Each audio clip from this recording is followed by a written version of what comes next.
Bonjour à toutes et tous, donc restez jusqu'à la fin, ça va aller vite, vous allez voir. Donc ça, cèdre, ça saute.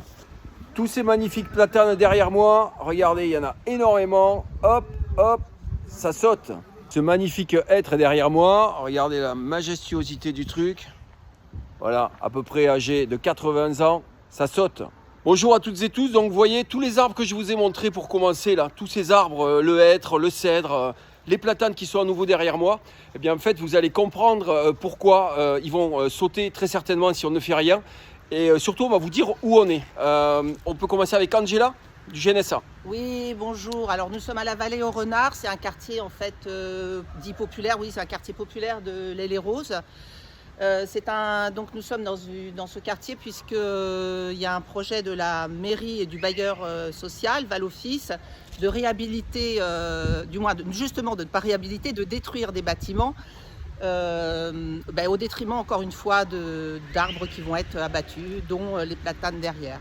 Oui, en fait, ce projet, cela implique l'abattage à minima de 24 arbres, en plus des arbres de haute tige qui ont 60 ans.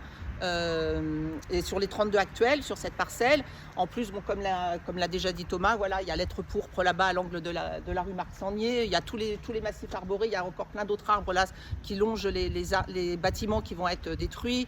Il y a éventuellement, du moins, le cèdre qui est largement menacé.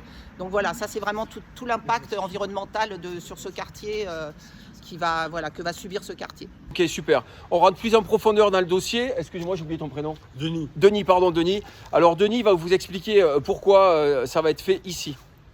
Ça va être fait ici parce que c'est une cité de logements sociaux et que notre maire, qui est maintenant ministre du Logement, est complètement opposé en réalité au logement social malgré ses discours.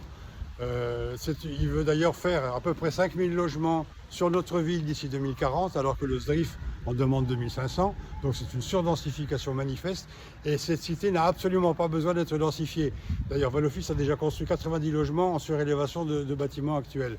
Donc nous demandons que ces logements soient réservés comme logements sociaux et maintenus et réhabilités et pas démolis pour faire une opération immobilière, puisque Val-Office possédant le terrain, c'est quasiment de la spéculation immobilière qu'il veut faire. D'accord, donc oui, tu veux rajouter ? Non. Ok. Moi, ce que je souhaite rajouter quand même, c'est que Val-Office a su, donc là, pour ce projet, ils disent que la réhabilitation n'est pas possible, alors qu'on a constaté que tous les bâtiments plus au-dessus ont été réhabilités. Donc, techniquement, c'est possible. Voilà, donc dans les inserts d'images, vous avez vu passer tous les bâtiments qui ont été réhabilités. On vous a montré aussi les bâtiments qui vont être donc détruits, notamment cette grande barre d'immeubles ici, alors qu'on peut très bien la réhabiliter par de l'isolation par l'extérieur et autres. En fait, ce qu'on veut vous dire en tout cas, monsieur le ministre, monsieur Jean Breu, donc maintenant vous êtes ministre, c'est que vous êtes ministre du Logement. On connaît l'impact carbone de ce genre de bâtiment lors de la construction, on connaît l'impact carbone lors de la démolition et on connaît aussi l'impact carbone aujourd'hui. On est capable d'évaluer ça lors encore une autre reconstruction. Je pense qu'aujourd'hui, en 2025, il est quand même judicieux et utile de se dire que tous ces bâtiments-là, en fait, eh bien, on pourrait les réhabiliter plutôt que de les détruire et de les faire tomber.